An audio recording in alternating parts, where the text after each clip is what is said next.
Hello friends, welcome to பிரிசியார்ஸ்.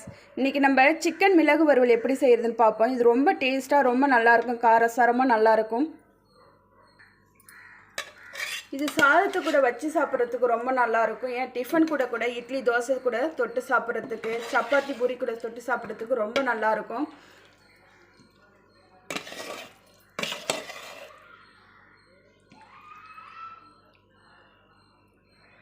வாங்க எப்படி செய்கிறதுன்னு பார்ப்போம்.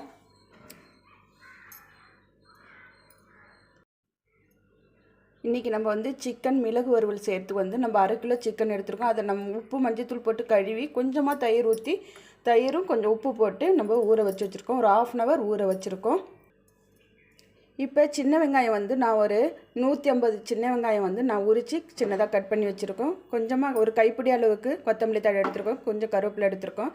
2 டீஸ்பூன் அளவுக்கு இஞ்சி பூண்டு பேஸ்ட் எடுத்து வச்சுருக்கோம்.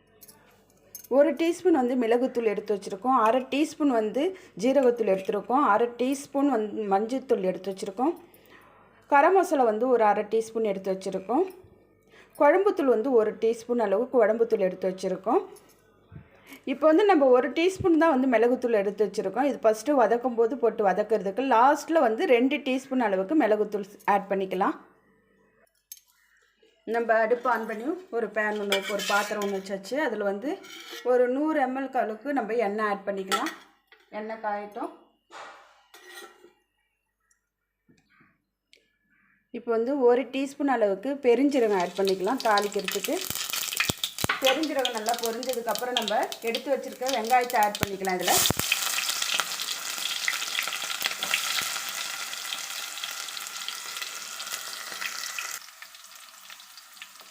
இப்போ வெங்காயத்தை சேர்த்தாச்சு. கொஞ்சமாக கருவேப்பிலை ஆட் பண்ணிக்கலாம்.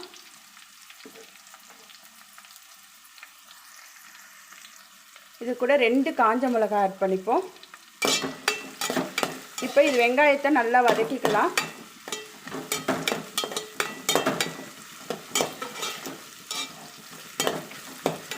வெங்காயத்தை நல்லா எண்ணெயில் வறுத்து எடுத்துக்கலாம். வெங்காயம் நல்லா வதங்கிடுச்சு. இப்போ நம்ம எடுத்து வச்சுருக்க இஞ்சி பூண்டு பேஸ்ட்டு 2 டீஸ்பூன் அளவுக்கு எடுத்துருக்கோம். அதை போட்டு வதக்கிக்கலாம். இஞ்சி பூண்டு பேஸ்ட்டு பச்சை வாசனை போக வதக்கிக்கலாம். இப்போ இஞ்சி பூண்டு சேர்த்து பச்சை வாசனை போக ஒரு 2-3 நிமிஷம் நல்லா வதக்கிட்டோம். இப்போ நம்ம எடுத்து வச்சுருக்க மசாலாவெல்லாம் ஆட் பண்ணிக்கலாம். மஞ்சத்தூள், மிளகுத்தூள், ஜீரகத்தூள், குழம்புத்தூள், கரம் மசாலா பொடியை ஆட் பண்ணிக்கலாம் எல்லாத்தையும். இப்போ ஸ்லோ ஃப்ளேமில் வச்சுக்கிங்க. ஹை ஃப்ளேமில் வைக்கக்கூடாது. ஸ்லோ ஃப்ளேமில் வச்சு நல்லா வதக்கிக்கலாம். இதனுடைய பச்சை வாசனை போக வதக்கிக்கலாம். மசாலாவுடைய வாசனை போக.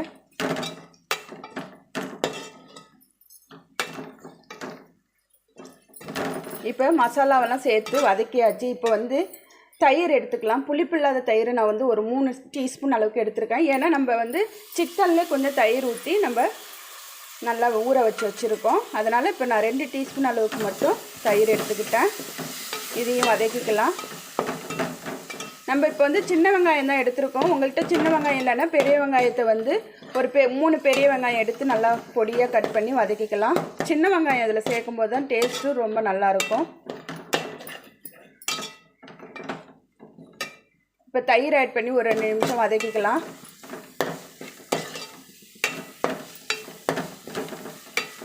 இப்போ நல்லா வதக்கிட்டோம். இப்போ நம்ம சிக்கனை இதில் ஆட் பண்ணிக்கலாம்.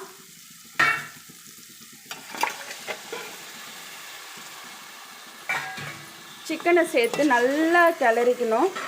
ஒரு 5 நிமிஷம் நல்லா சிக்கனை இப்படியே இதிலே வதக்கி வேக விட்டு எடுத்துக்கலாம். தண்ணி ஆட் பண்ணக்கூடாது ஃபஸ்ட்டே.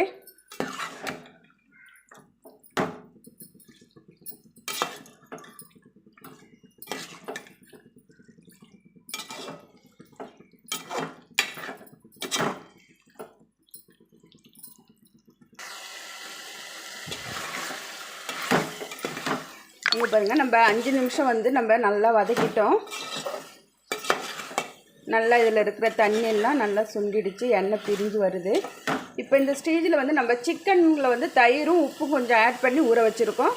இப்போ நம்ம கிரேவியாக குழம்பா வைக்கிறதுக்கு ஏற்ற அளவுக்கு நம்ம இதுக்கான உப்பு ஆட் பண்ணிக்கலாம். இப்போ நான் தண்ணி ஆட் பண்ணிக்கிறேன்.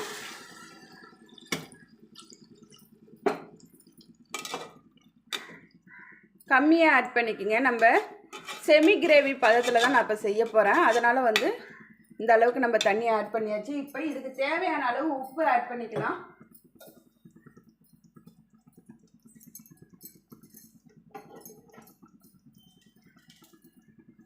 உப்பு ஆட் பண்ணிப்போம்.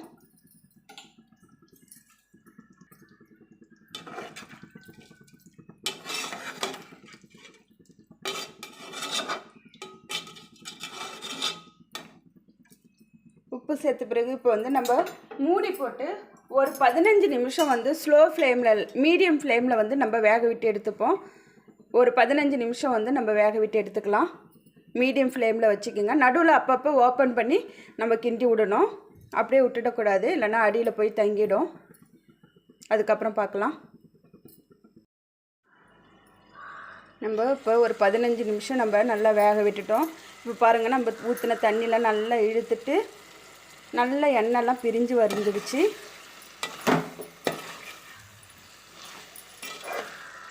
இப்போ இந்த ஸ்டேஜில் வந்து நம்ம கொத்தமல்லி ஆட் பண்ணிக்கலாம். கொத்தமல்லி தழை நம்ம கட் பண்ணி வச்சுருக்கிற கொத்தமல்லி ஆட் பண்ணிக்கலாம்.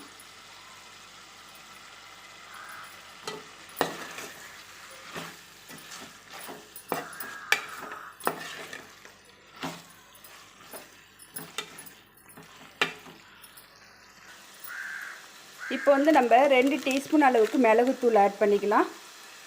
உங்களுடைய காரத்துக்கு ஏற்ற மாதிரி நீங்கள் இதில் ஆட் பண்ணிக்கோங்க. மிளகுத்தூள் தான் இதில் தூக்கலாக காரமாக இருக்கும். மற்றது எந்த காரமும் நம்ம அவ்வளோவா சேர்க்கலை. குழம்புத்தூள் தான் 1 டீஸ்பூன் சேர்த்துருக்கோம். ஸோ மிளகுத்தூள் சேர்த்து நல்லா கிளறிக்கலாம்.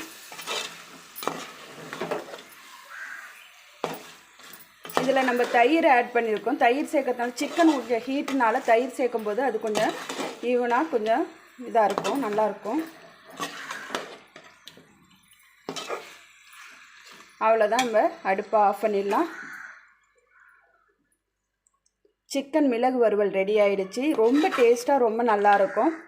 இதை நீங்களும் ட்ரை பண்ணி பாருங்கள். இது உங்களுக்கு ரொம்ப பிடிக்கும்னு நினைக்கிறேன். பிடிச்சா லைக் பண்ணுங்கள், ஷேர் பண்ணுங்கள், இந்த சேனலை சப்ஸ்கிரைப் பண்ணுங்கள். தேங்க்யூ.